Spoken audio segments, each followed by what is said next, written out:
Pre નવરાત્રિમાં રમવા આવેલા ખેલૈયાઓમાં કેટલાક યુવકોને પ્રવેશ આપવા મુદ્દે વિવાદ થયો હતો. પોલીસ સૂત્રો અનુસાર એક યુવકને બાઉન્સરો દ્વારા અંદર જવાની મનાઈ કરતા વાતચીત ઉગ્ર બની હતી. થોડા જ સમયમાં બબાલ ધક્કામુક્કી બાદ મારામારીમાં ફેરવાઈ હતી. અચાનક થયેલી આ બબાલથી હાજર ખેલૈયાઓમાં ગભરાટ ફેલાયો હતો. ઘણાએ અફરાતફરીમાં સ્થળ છોડી દીધું હતું. પરિવાર સાથે આવેલા લોકો ખાસ કરીને સુરક્ષાને લઈને ચિંતિત જોવા મળ્યા હતા. પોલીસે ઘટના સ્થળે જઈ મામલો થાળે પાડ્યો.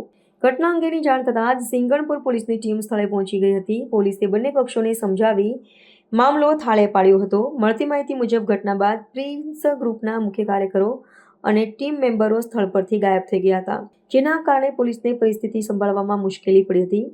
ઘટના અંગે આયોજકો તરફથી કોઈ સ્પષ્ટીકરણ આપવામાં આવ્યું નથી.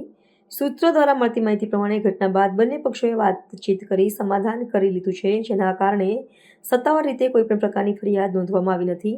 જોકે પ્રી નવરાત્રિમાં થયેલી બવાલના કારણે હેરાન થયેલા ખેલૈયાઓના વિડીયો સોશિયલ મીડિયામાં વાયરલ થઈ રહ્યા છે.